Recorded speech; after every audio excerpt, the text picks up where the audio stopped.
السلام علیکم ورحمۃ اللہ وبرکاتہ۔ الحمد للہ الذی ابدع الاخلاق والدین، والصلاة والسلام علی من کان نبیا وآدم بین الماء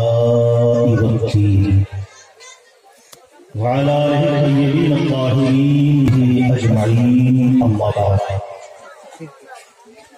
قال اللہ تبارک وتعالی فی القرآن المجید والفرقان الحمید، فأعوذ باللہ من الشیطان الرجیم، بسم اللہ الرحمن الرحیم۔ الأخلاء يومئذ بعضهم لبعض عدو إلا المتقين۔ آمنت بالله صدق الله العظيم وبلغنا رسوله النبي الأمين المبين المتين الكريم، ونحن على ذلك ما قال ربنا لمن الشاهدين والشاكرين، والحمد لله رب العالمين۔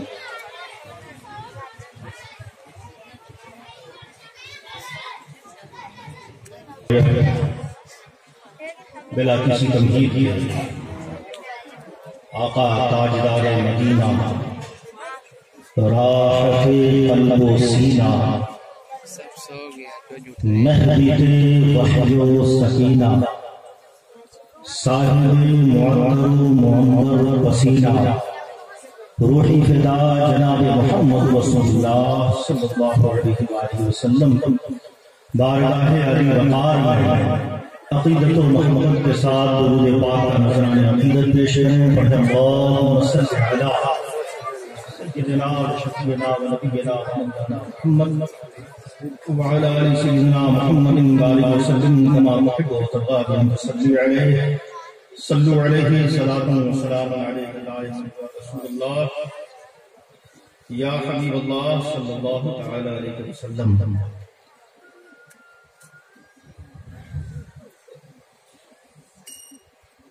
انتظامیہ کے اعلان کے مطابق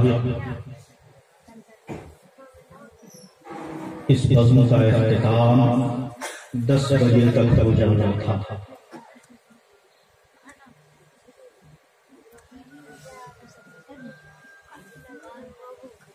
اور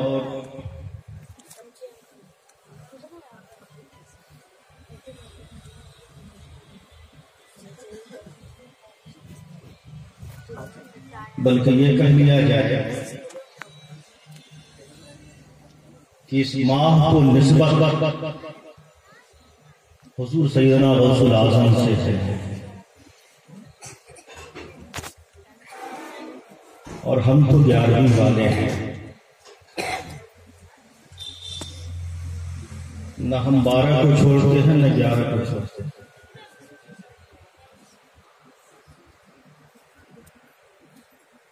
اس لیے کہ یہی 11 ہے جو ہمیں 12 تک پہنچاتا ہے۔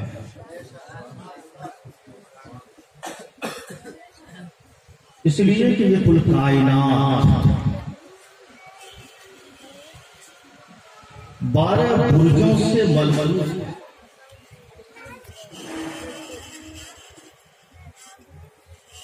جس میں ہم اور آپ رہتے ہوتے۔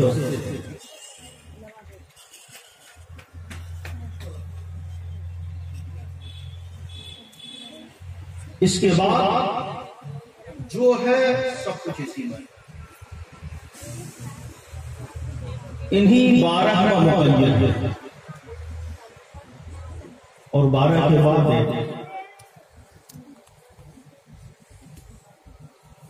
گویا 12 ہمیں یہ اشارہ کرتا ہے کہ اگر 1 تک پہنچنا ہو تو پہلے 12ویں والے کی بارگاہ میں۔ رب نے بھی یہی تعارف اپنا کروایا ہے، اس نے قل هو اللہ احد۔ اے حبیب مکرم آپ فرما دیجیے کیا اللہ وہ رب احکم الحاکمین، فعال لما یرید، اپنا تعارف کروا، اپنے بندوں سے کہہ دیتا اے میرے بندو میں بے نیاز، لیکن نہیں، اس نے کہا اے حبیب مکرم آپ اعلان، آپ کہہ دیجیے،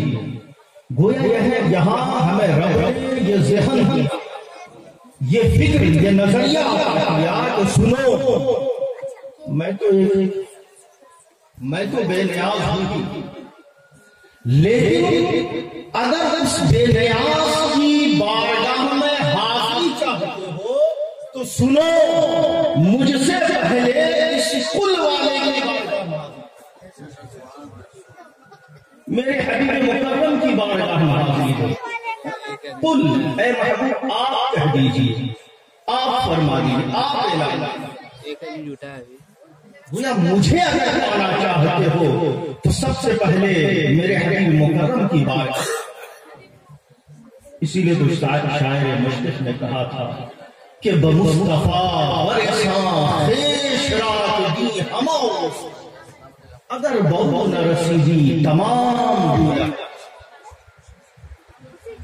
انسان چاہے جتنی عبادت کر لے، جتنی ریاضت کر لے، جتنا تقویٰ و طہارت کے رات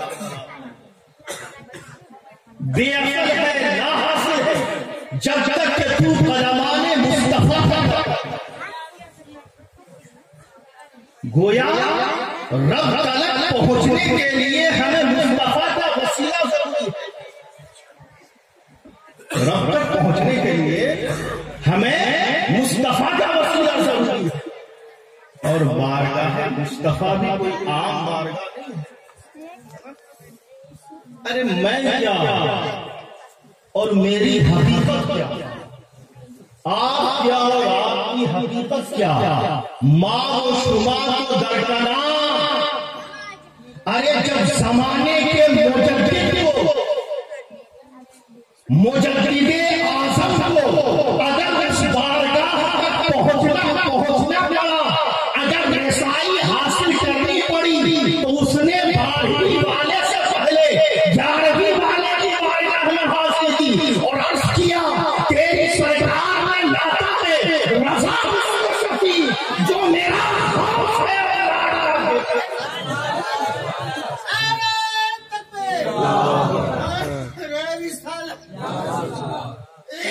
جشن غوث الورا زندہ باد، اولاد رسول زندہ باد،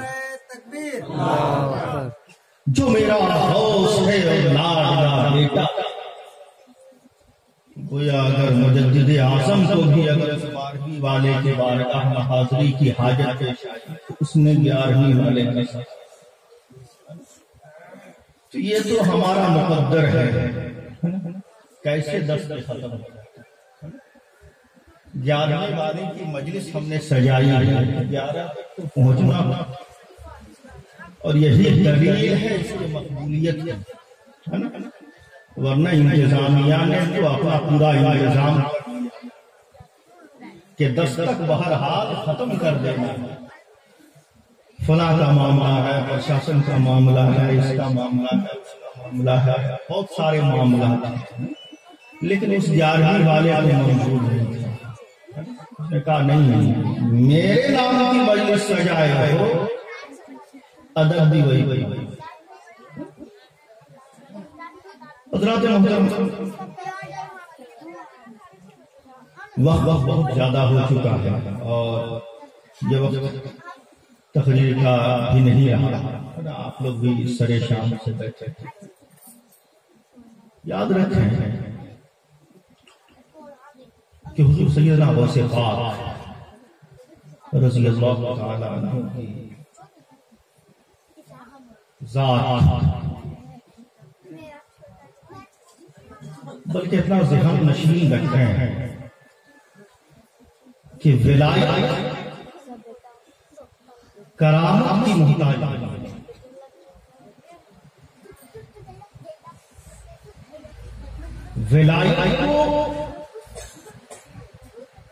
ولایت کے لیے کرامت میں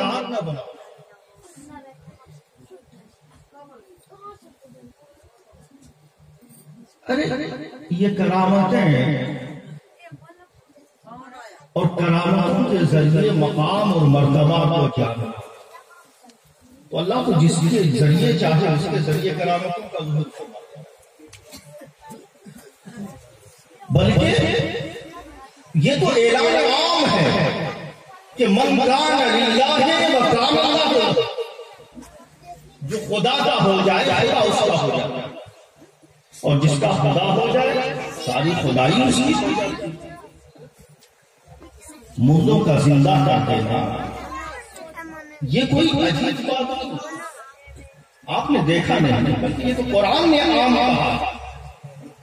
کہ خدا جس کو اپنا بنا لے تو اس کی زبان میں وہ قوت وحیت کر دیتا۔ آپ نے وقت نہیں ہے کہ میں تفصیل میں جاؤں، صرف اشارہ کر کر کہ حضرت سیدنا ابراہیم علیہ السلام، قرآن ہمیں گواہی دیتا ہے، بتاتا ہے کہ جب حضرت ابراہیم علیہ السلام نے رب کی بارگاہ میں حضرت اسرائیل علیہ السلام آپ کی بارگاہ میں آئے رہے تیزی سے کہ اللہ نے آپ کو اپنا دوست کیا تو فرمایا ہے آپ کی دعاؤں کو اللہ قبول فرمائے اور آپ کے پاس سے اللہ مردوں کو۔ اور ایک دوسری روایت میں ہے کہ آپ دریا کے کنارے جا رہے تھے تو آپ نے دیکھا کہ لاش پڑی تھی، جب پانی چڑھتا ہے تو دریائی جانور اس کا گوشت نوچ کر کھاتے ہیں، اور جب پانی اترتا ہے تو پھر جنگلی درندے اور پرندے اس کا گوشت نوچ کر کھاتے ہیں۔ الگ الگ ایسا منتشر ہو رہا ہے، کچھ پرندوں کے پیٹ میں جا رہا ہے، کچھ دریائی جانوروں کے، کچھ کشتیوں کے جانوروں سے جا رہا ہے۔ رب کی بارگاہ میں بہرحال عریضہ پیش کیا، رب بھی ہری کیسے ہوتا۔ قرآن کہتا ہے کہ جناب ابراہیم نے عرض کیا کہ مولا تو ہمیں دیکھا دے کہ تو مردے کو کیسے مردے کو تو کیسے ہلاتا ہے۔ تو جواب سیدھا سادہ محدود عقل کے دائرے میں نہیں بنتا کہ اللہ مردے کو زندہ کر دے، اسی جو لاش پڑی ہوئی تھی اسی میں جان ڈالنا نہیں، ایک لمبے پروسیس سے گزرا۔ فرمایا کہ 4 پرندوں کو پکڑ لو، فخذ أربعة من الطير، 4 پرندوں کو پکڑ لو۔ حضرت ابراہیم گئے، 4 اس کو لائے ہوئے، اس کو ذبح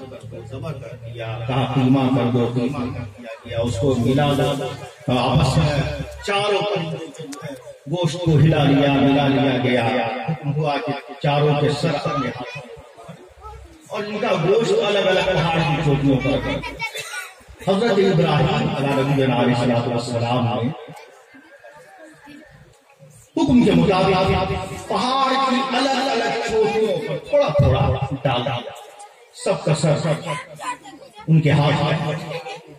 اللہ نے حکم دیا اب ان کو بلا۔ قرآن کہتا ہے ثم ادعوہن، تم بلاؤ وہ دوڑتے ہوئے تمہارے پاس آ جائے گا،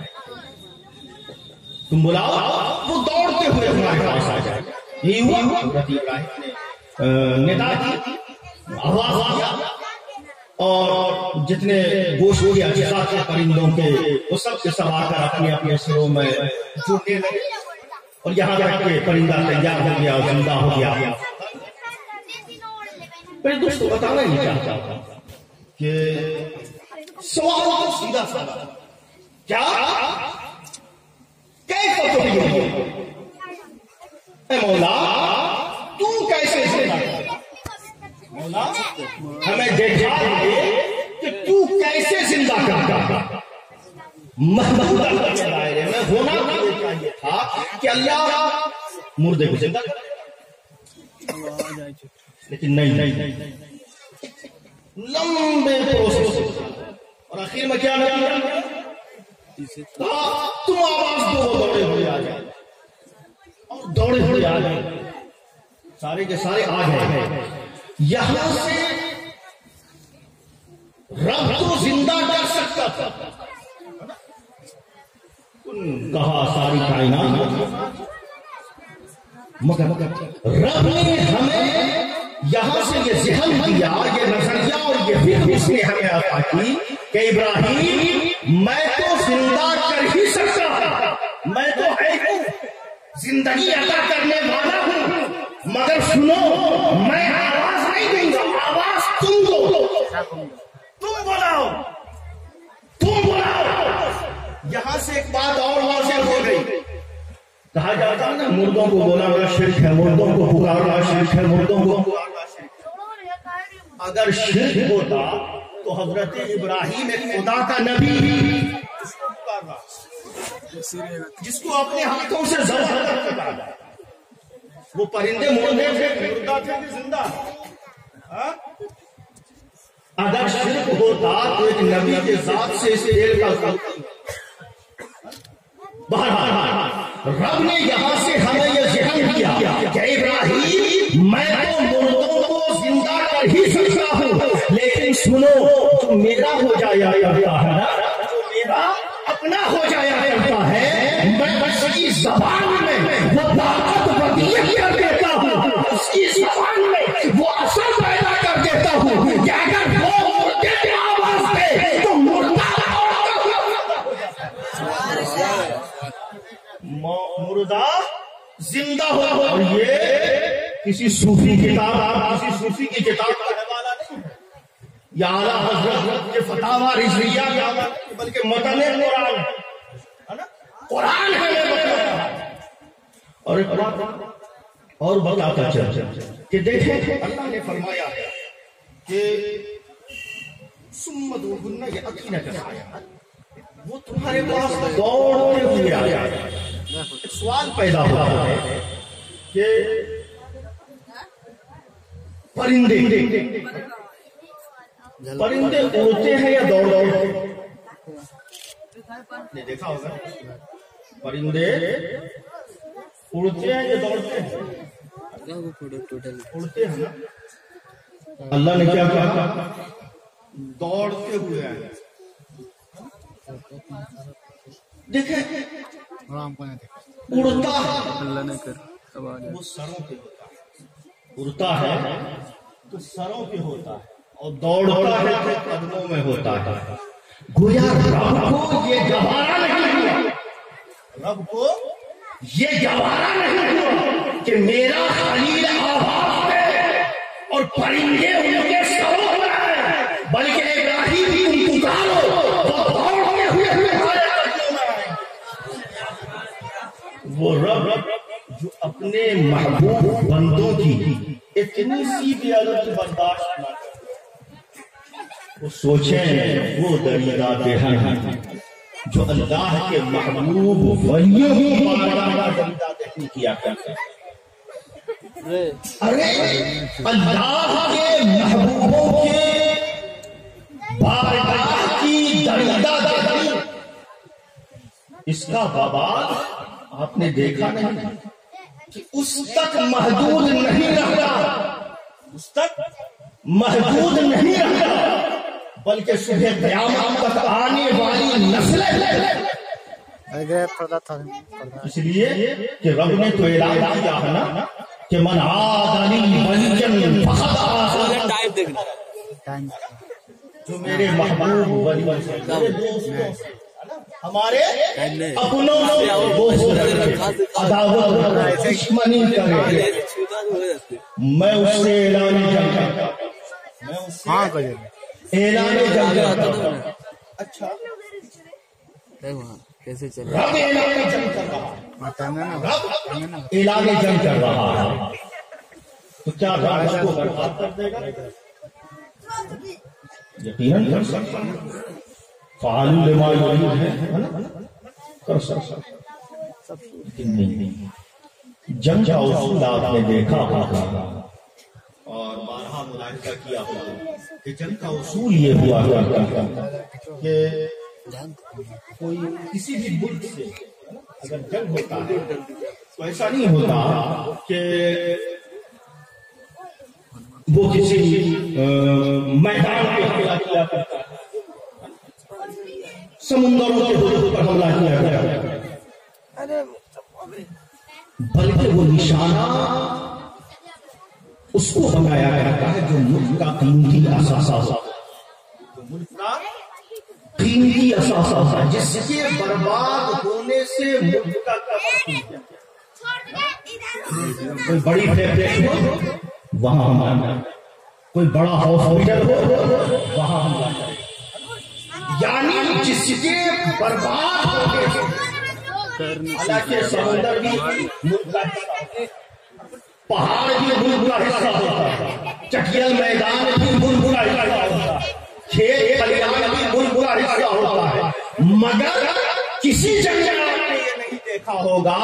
کہ دشمنوں نے کسی پہاڑ کو نشانہ بنایا ہو، کھیت کھلیان کو نشانہ بنایا ہو، چٹیل میدان کو نشانہ بنایا ہو، سمندروں کو نشانہ بنایا، حالانکہ ملک کا حصہ ہے، لیکن جنگ کا اصول یہ ہوتا ہے کہ وہ اس کے قیمتی اثاثے سے حملہ کیا جاتا ہے، اور ایک انسان کا، ایک مسلمان سب سے قیمتی اثاثہ ایمان، سب سے قیمتی اثاثہ کیا ہے؟ ایمان۔ تو اب رب نے کہا کہ جو ہمارے محبوب بندوں سے عداوت کرے اس کا حملہ کہاں ہوگا؟ ہم تو سوچتے رہ جائیں گے، نماز پڑھ رہے ہیں، روزہ رکھ رہے ہیں، حج کر رہے ہیں، تقوی پہ تقوی اختیار کیے جا رہے ہیں، لیکن ہمارا ایمان، اور نہ صرف یہ کہ اس کا وبال اس تک محفوظ رہتا ہے بلکہ آنے والی نسلوں تک۔ آپ نے دیکھا نہیں کہ آپ نے سنا ہوگا بخاری اور مسلم دونوں کے اندر کافی مشہور روایت ہے، آپ نے سنا ہوگا کہ یہ گرگٹ جو ہے اس کے بارے میں یہ علماء کرام بیٹھے ہوئے ہیں، اس کے بارے میں حکم ہے کہ اس کو مارا جائے۔ یہ جو گرگٹ ہے اگر آپ نے ایک ضرب میں مار دیا تو آپ کو 100 نیکی، آپ نے ایک ضرب میں مارا تو 100 نیکی، اگر 2 ضرب میں مارا 50 نیکی، جتنا زیادہ ضربات لگے۔ آپ نے کبھی سوچا کہ یہ ننھی سی جان بیچارے کا قصور کیا ہے؟ یہ ننھی سی جان صبح قیامت لوگ جہاں دیکھیں گے اس کو مارتے رہے، اجر عطا فرمائے گا۔ اگر اس نے ایک ضرب میں مار دیا تو 100 نیکیاں۔ ننھی سی جان اب وہ اسلام ایک چوٹیوں کو بھی ضرر نہ پہنچائے، اسے مارنے کا حکم نہیں۔ ننھی سی جان گرگٹ آتا، اس کا قصور کیا ہے؟ اس نے کیا کیا ہے؟ کیوں اسے ہلاک کیا جا رہا اور اس پر اجر بھی دیا جا رہا، ثواب کا وعدہ بھی کیا جا رہا؟ کبھی آپ نے سوچا؟ نہیں۔ میرے دوستو، وجہ یہ ہے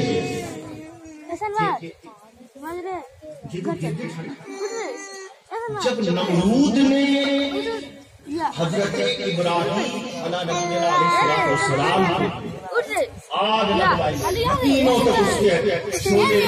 بنتے رہے، یہ گرگٹ کیا کرتا تھا؟ پھونک مارتا تھا، کیا کرتا تھا؟ پھونک مارتا تھا۔ اچھا بتائیں کہ اتنا بڑا الاؤ ہے کہ اس کے شعلے آسمان سے واقع کر رہے ہیں، مگر اس کے پھونک مارنے سے اس کی خباثت ختم۔ اسی طرح اگر کوئی دریدہ دہن اولیاء اللہ گستاخ اگر گستاخی کرے تو اس کے گستاخی سے اللہ کے ولیوں کا بلکہ اس سے اس کی خباثت چاہتا ہے، اس کی خباثت چاہتا ہے، اور اس کا نتیجہ ہم نے کیا دیکھا کہ قصور کیا تھا ابا نے، کب؟ 4000 سال پہلے، 4500 سال پہلے، اور سزا آنے والی نسل سے قیامت تک گویا معلوم یہ ہوا، پتہ یہ چلا کہ اللہ کے محبوب ولیوں کی درجہ ہے، اللہ کے محبوب ولیوں کی گستاخی اتنا بڑا بدترین ہے کہ اس کا وبال محض اس تک محدود نہیں رہتا، بلکہ صبح قیامت تک اس کے آنے والی نسلوں تک۔ اور اگر اللہ کے محبوب ولیوں سے دل لگاؤ تو اس کے اثرات بھی ہے نا نہ صرف اس تک محدود رہتے ہیں بلکہ اس کے آنے والی نسلوں تک محدود۔ میں کہ بات چلی تو آگے نکلتی چلی گئی کہ مردوں کو زندہ کر دینا، یہ تو ہم نے دیکھا ہے اللہ جسے اپنا محبوب بنا لیا، جس کو اپنا بنا لیا وہ مردوں کو زندہ دیکھا، بلکہ آپ قرآن مجید پڑھے حضرت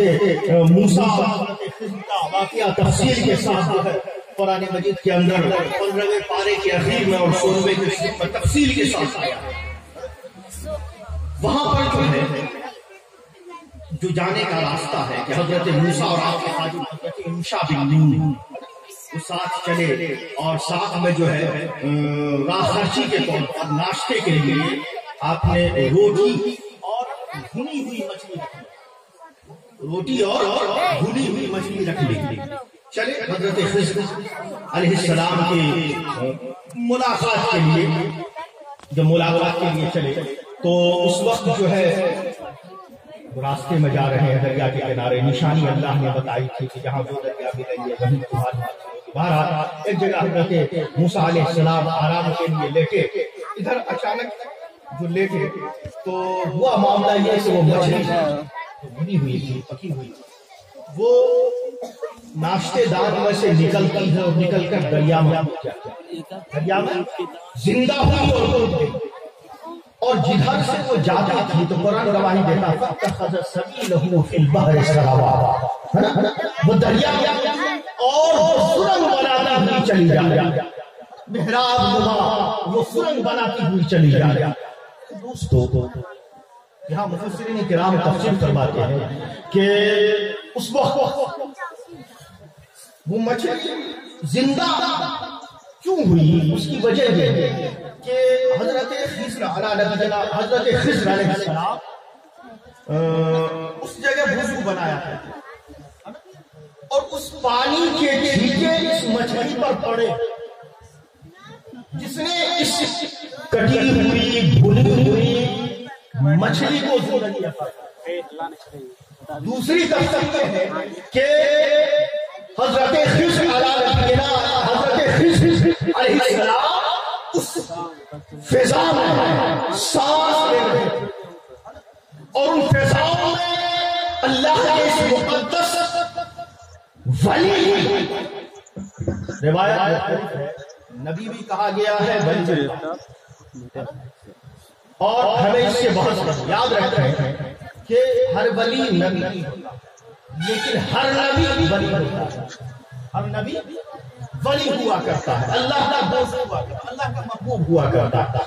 اس وقت حضرت خضر علیہ السلام یہاں جو مفسرین کرام نے تفسیر بیان فرمائی وہ یہ تھی کہ یا تو آپ کے وضو کے چھینٹے پڑے اس سے وہ مچھلی زندہ ہو، یا پھر وہ سانس جو فضا تھی جو آپ لے رہے تھے اس سانس سے مست ہوا، ہوا مست ہوئی تو اس مچھلی کے اندر زندگی پیدا ہوئی۔ میرے دوستو دل پر ہاتھ آتا ہے بولنا کہ بنی اسرائیل کا ایک ولی، بنی اسرائیل کا ایک ولی اگر اپنے وضو کے پانی کے چھینٹوں سے اگر ایک مردار مچھلی کٹی ہوئی بھنی ہوئی پکی ہوئی مچھلی زندگی عطا کر سکتا ہے، یا ایک بنی اسرائیل کا ولی اگر اپنے سانس کی خوشبو سے ایک کٹی ہوئی بھنی ہوئی پکی ہوئی مچھلی میں زندگی عطا کر سکتا ہے، تو اگر نبی آخر الزمان محمد استفادہ ولی اگر اپنے نیتروں کی کرم سے جسموں میں زندگی پیدا کرتے تو کون سے حیرانی کی بات ہے؟ تو مردوں کو زندہ کر دینا یہ کوئی بڑی بات نہیں، یہ تو خدا جسے بنا لیتا ہے، بلکہ ہم نے تو دیکھا ہے غوث اعظم کی ذات تو بہت بڑی ذات ہے، بہت اعلیٰ ذات ہے، ہم نے تو بالکل قریب دیکھا ہے، بہت پیچھے زمانے جانے کی ضرورت نہیں، بلکہ ہم نے تو خود اپنے ماتھے کی نگاہوں سے بے شمار لوگوں نے دیکھا، بہت سارے حضرات میں بھی ہوں جنہوں نے دیکھا کہ ایک زندہ لاش لا کر رکھا گیا، کہاں حضور بابا سرکار ہل نہیں سکتا ہے نا، ہل نہیں سکتا ہے، جنبش کرنے کی صلاحیت نہیں ہے، جان الگ ہے، لیکن جب ولایت کی زبان کہ جاؤ گھبراؤ نہیں، اسے گھبراؤ نہیں، کچھ نہیں ہوگا، اس زمین نے دیکھا، اس آسمان نے دیکھا کہ جو ولایت ہے اور جو نام سے نکلا ہے وہی ہوگا، یہ کہ گفتائے ہوں گفتائے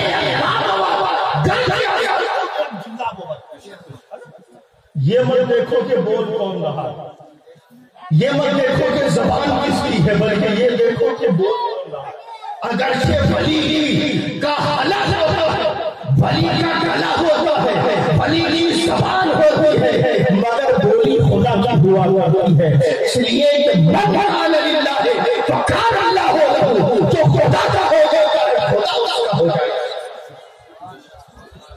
اگر غوث پاک کو سمجھنا چاہتے ہو تو آؤ میں اگر ان کے مقام کو جاننا چاہتے ہو تو آؤ میں بتاتا ہوں، بس میں اپنی بات ختم کرنے جا رہا ہوں۔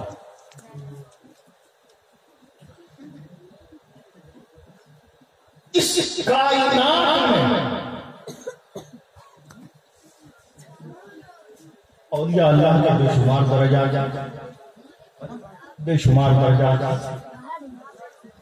لیکن یاد رکھیں کہ محبت سے بڑا کوئی درجہ نہیں، محبت سے بڑا کوئی درجہ نہیں، اس لیے کہ آپ نے سنا مشہور حدیث پاک کہ صحابہ کرام کی مجلس بیٹھے ہوئے ہیں،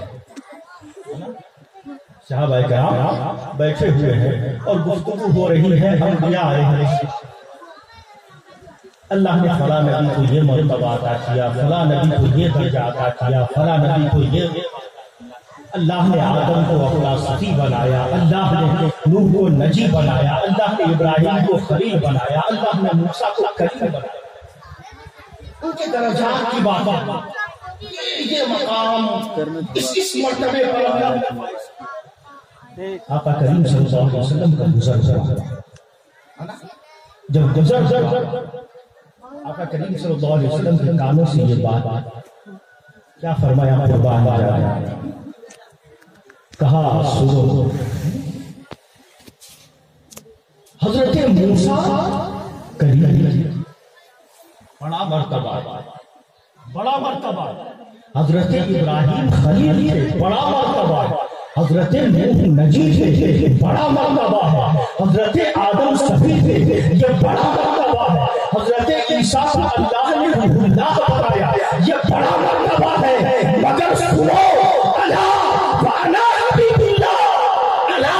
فانا حبیب اللہ، سنو، حضرت آدم کو اللہ نے بڑا مرتبہ عطا کیا، ابراہیم کو بڑا مرتبہ عطا کیا، اسماعیل کو بلندی بخشی، نوح کو نجات بخشی، یہ بڑے بڑے مرتبے ہیں، مگر سنو، اللہ نے مجھے اپنا حبیب بنایا ہے، اللہ نے مجھے اپنا حبیب بنایا ہے، یہ وہ مرتبہ ہے جہاں نوح کی نجات ہوئی، جبکہ راحت بھی نظر آتی ہے، جہاں آدم کی صفت ہوئی، جبکہ راحت بھی نظر آتی ہے، جہاں ابراہیم کی خدمت ہوئی، جبکہ راحت بھی نظر آتی ہے، سنو، جہاں موسیٰ میں وہ ہوں کہ اگر آج موسیٰ بھی ہوتے تو میری پیروی کے علاوہ ان کے پاس کوئی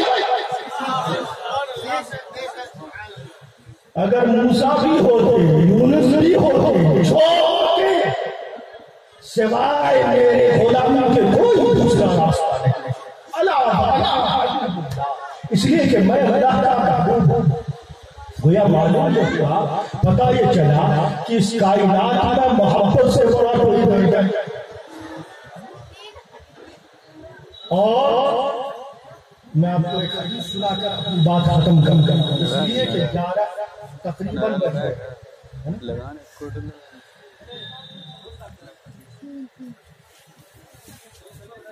یہ مقام محبت کیا ہے؟ غزوہ بدر کے موقع سے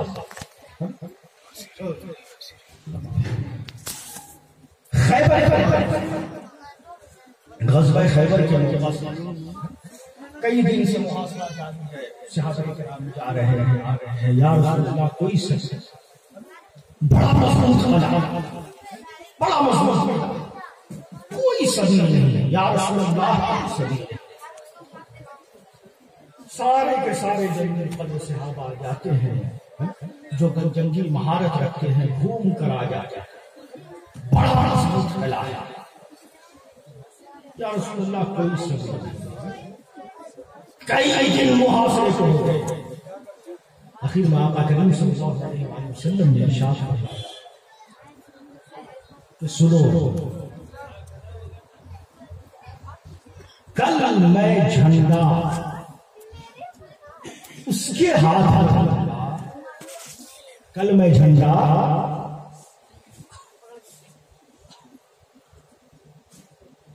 اس کے ہاتھ دوں گا جو یحب اللہ ورسولہ وفی روایت اخری یحب اللہ ورسولہ. اس کے ہاتھ میں دوں گا جو خدا کا محبوب ہوگا، جو خدا کا محبوب ہوگا. اور آخری روایت اور دوسری روایت کے مطابق وہ خدا کا محب ہوگا. کون ہوگا؟ خدا کا محب ہوگا. میں اس کے ہاتھ میں جھنڈا دوں گا جو خدا کا محبوب ہوگا اور خدا کا محب بھی ہوگا. اللہ کا اور اس کے رسول کا، اللہ کا اور اس کے رسول کا محبوب بھی ہوگا، محب بھی ہوگا. یفتح اللہ علیہ، خدا اس کے ہاتھ پر فتح دے گا. اب جب نبی کریم صلی اللہ علیہ وسلم نے یہ اعلان سنا تو روایتوں کے اندر آتا ہے کہ ساری رات صحابہ کرام سوئے. ہر ایک صحابہ کے دل میں آرزو ہے کہ کاش جھنڈا مجھے مل جائے، اے کاش مجھے جھنڈا مل جائے، اے کاش. ہر کوئی تمنا کر رہا، ہر کوئی آرزو کر رہا ہے. اب آپ کے ذہن میں یہ سوال پیدا ہو رہا ہے کہ یہ کیا معاملہ ہے؟ درود پاک پڑھیں اللہم صلی اللہ علیہ وسلم. ہر صحابہ رات بے چینی سے گزارا اور ہر ایک کے دل کی آرزو ہے، تمنا ہے، ہر ایک کاش ہر کوئی دعا کر رہا ہے رب کی بارگاہ، مولا مجھے مل جائے، مولا مجھے مل جائے. سجدے میں ہے تو گر گرا رہا، مولا جھنڈا مجھے مل جائے، مولا جھنڈا مجھے مل جائے. ہر کوئی فریاد کر رہا ہے، دعائیں مانگ رہا ہے. بات ذہن میں آ سکتی کہ صحابہ کرام جھنڈے کے اتنے بڑے ایک جھنڈا یا ایک سپاہ جو اتنے رات جا رہے ہیں اور ایسی تمنائیں کر رہے ہیں، سجدے میں جا رہے ہیں، ہاتھ پھٹ رہا ہے، وہ خلافت کے لیے کیا کچھ نہیں کیا، وہ حکومت کے لیے کیا کچھ نہیں کیے ہوں گے. میرے دوست نہیں، یہ سوچ منافقانہ سوچ، یہ سوچ منافقانہ سوچ ہے. بلکہ صحابہ کرام کی ذات وہ ذات ہے جس کے بارے میں قرآن نے کہہ دیا ہے رضی اللہ عنہم ورضوا،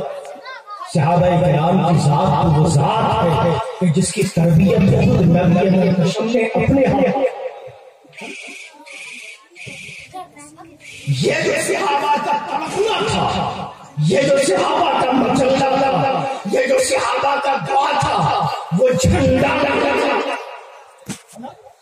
وہ سپہ سالاری نہیں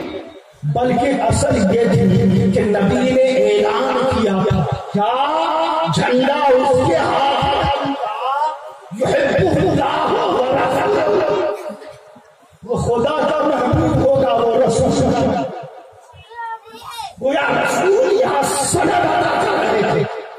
محبوبیت کی سند ادا کر رہے تھے۔ تو یہ جو تڑپنا تھا یہ تو اصل سند کے لیے کہ کاش وہ میں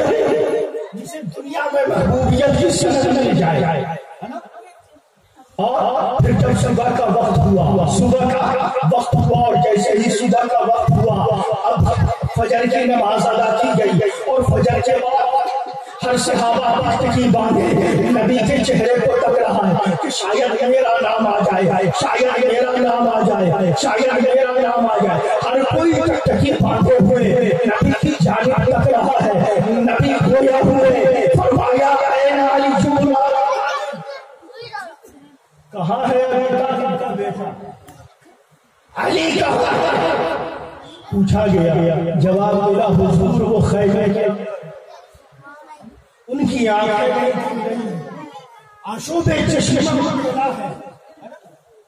آنکھ کی بیماری لگ گئی، آنکھ تو کھل ہی نہیں رہی، آج کئی دن ہو گئے آنکھ بند ہے۔ آقا کریم صلی اللہ علیہ وسلم نے دعا بھیجا، سارا ماجرا نظر کے سامنے اور نبی نے اعلان کیا، فرمایا کہ یہ جھنڈا تمہارے ہاتھ میں ہے۔ کہا حضور میرے ہاتھ میں ہمیں تو کچھ دکھتا ہی نہیں، تو قلعہ کہاں سے دیکھے؟ فرمایا اپنا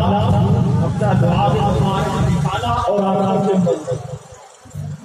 یہ ملنا تھا کہ بیماری کافر ہو گئی۔ اور اللہ تبارک و تعالیٰ نے تاریخ میں گواہی دیتی ہے کہ وہ خیبر کا قلعہ جس سے دیکھ کر بڑے بڑے جانباز ہمت پائے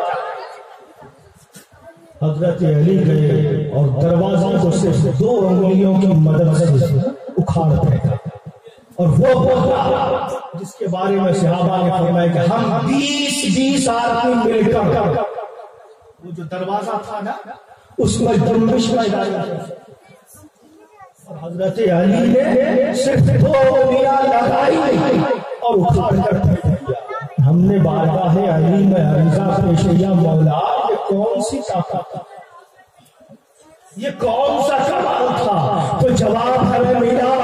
یہ کمال کوئی اور کمال نہیں تھا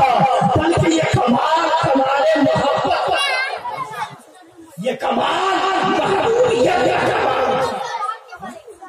معلوم یہ ہوا، پتہ یہ چلا کہ مقام محبت وہ مقام ہے جس سے بڑا کائنات میں کوئی مرتبہ ہے نا۔ اور سیدنا سرکار غوث پاک رضی اللہ تعالیٰ عنہ کی ذات کی طرف اگر ہم نگاہ ڈالتے ہیں تو ہم دیکھتے ہیں کہ ابھی ولادت ہوئی نہیں ہے، پیدا نہیں ہوئے، دنیا میں آئے نہیں ہیں اور ولایت کا ڈنکا بج رہا ہے۔ اور نہ صرف چہار درجے عالم میں ڈنکا بج رہا ہے بلکہ جس روز ولادت ہونی ہے آقا کریم صلی اللہ علیہ وسلم آپ کے والد ماجد حضرت ابو صالح موسیٰ چندی دوست کے خواب میں اور تشریف لانے کے بعد فرمایا اے ابو صالح یا ابا صالح آتاک اللہ وعبداللہ صالح وهو ولدي ومحبوبي ومحبوب الله تعالى فسيكون له شأن عالي في الأولياء وفي رواية كشاني في الأنبياء سنو اے ابو صالح سنو، یہ جو تمہارے گھر آنے والا ہے یہ کوئی عام نہیں ہے، بلکہ سنو یہ صرف تمہارا بیٹا نہیں بلکہ میرا بیٹا ہے، وہ ولدی، یہ میرا وہ محبوبی اور میرا محبوب بھی ہے، وہ محبوب اللہ تعالی اور خدا کا بھی محبوب، اور اس کی شان بڑی ہے،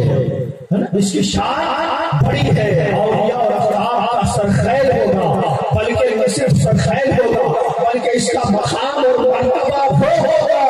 جو اللہ نے مجھے انبیاء اور رسول کر فرمایا ہے، وہی اولیاء اور افراد نے اس کا مرتبہ اندازہ فرمایا ہے کہ ابھی پیدا نہیں ہوئے ہیں تو یہ حال ہے، پھر جب ولادت نہیں ہوگی، پھر جب عہد مشیخیت، اس لیے تو ہم دیکھتے ہیں کہ ولادت ابھی ہونے سے بڑے، اور آپ نے سنا ہوگا مشہور واقعہ کہ حضرت آپ کے نانا حضرت عبداللہ صاحب ایک عورت زار روتی ہوئی آیا کہ حضور میرے جینے کا صرف ایک ہی سہارا تھا، حضور میرے جینے کا ایک ہی سہارا تھا، یہ میرا ننھا سا بچہ، یہ تو میری زندگی کا سہارا تھا، میں بیوہ عورت ہوں، حضور یہ انتقال کر چکا ہے، دم توڑ چکا ہے، حضور میں جیوں گی تو کس کے سہارے، یہ میرا کل اثاثہ یہی ہے، میری کل پونجی یہی ہے۔ حضرت عبداللہ سومعی جو کہ جلیل القدر اولیاء اللہ کا جن کا شمار آنکھیں بند کی، مراقب ہوئے، فرمایا لوح محفوظ میں یہی لکھا، حضرت سرکار آپ کو مریدہ جاتی ہے، گوشے میں جا کر بیٹھی ہوئی ہے، رو رہی ہے، سسکیاں بھر رہی ہے، آہو بتا کر رہی ہے، جب سسکیوں کی آواز ایک ننھے سے بچے جو کھیل کود میں لگے ہوئے تھے، جب اس کے کانوں تک پہنچی تو قریب پہنچے، پوچھا بھائی کیوں رو رہی ہے، کس چیز نے تجھے تڑپایا ہے، کہا میں مریدہ ہوں آپ کے نانا عبداللہ صاحب، میرے جینے کا سہارا یہی تھا، میرا اثاثہ یہی تھا، کل پونجی یہی تھی، مگر اس کی موت واقعی ہو گئی ہے۔ سیدنا غوث الاعظم جو کہ ابھی بچپنے کی حالت میں ہے، ابھی کھیلنے کودنے کا زمانہ ہے، عہد طفولیت ہے، فرمایا بھائی کس نے کہا کہ یہ مر گیا ہے، دیکھو تو صحیح تمہارا بچہ حرکت کر رہا ہے، تمہارا بچہ تو زندہ ہے۔ اور جب بوڑھی مائی نے دیکھا کہ واقعی بچہ حرکت کر رہا ہے تو سرشاری نہ ڈھونڈی اور سبا اور منہ سے چیخ نکلی، جب چیخ نکلی تو اس خانقاہ کے بوڑھے بزرگ حضرت سیدنا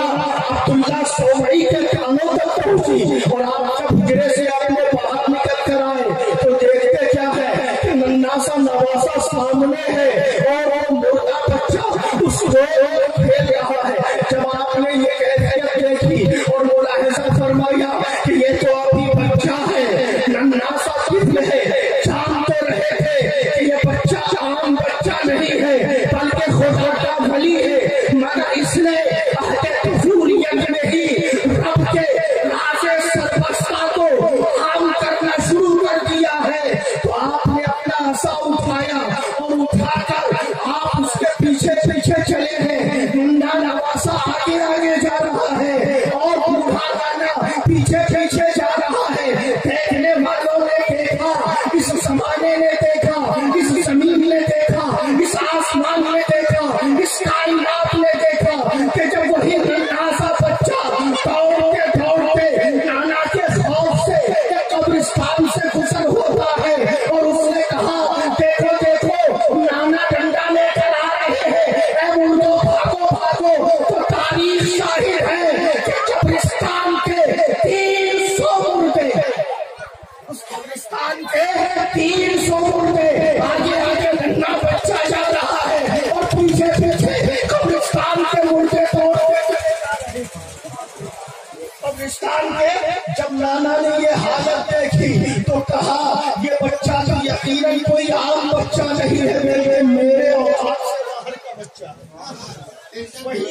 لوٹ آئے. میں یہ بتانا چاہتا ہوں میرے دوستوں کہ کرامتوں کا ظاہر ہونا یہ ولایت کا معیار نہیں ہے. کرامتوں کا ظاہر ہونا یہ ولایت کا معیار نہیں ہے، بلکہ معیار تو یہ ہے کہ یہ بندہ رب کی بارگاہ میں کس قدر محبوب ہے، رب کی بارگاہ میں کس قدر محبوب ہے. اور ہم جب اس کائنات کے اسطوبوت پر نگاہ ڈالتے ہیں تو اولیاء اللہ کی تاریخ میں بڑے بڑے اولیاء عظام گزرے ہیں، ایسی ایسی ذوات قدسیہ بھی گزری کہ ہم نے دیکھا کہ اگر اس کی سانس کی خوشبو لگے تو مردہ مچھلی زندہ ہو جاتی ہے، اگر وضو کے چھینٹے پڑے تو مردہ مچھلی زندہ ہو جاتی ہے. ارے ہم نے دیکھا ایسے جلیل قدر اصحاب بھی گزرے کہ جن کے زیارت کو ملائکہ آسمان سے موصول ہوا کرتا تھا، فرشتے اترا کرتے تھے، مگر ولایت کی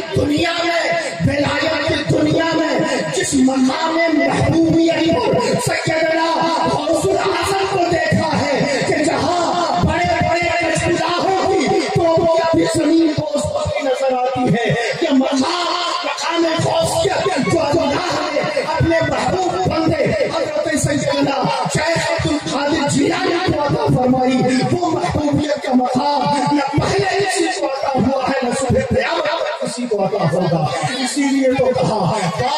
مرتبہ اے غوث کے بالا تیرا، اونچے اونچوں کے سروں سے ہے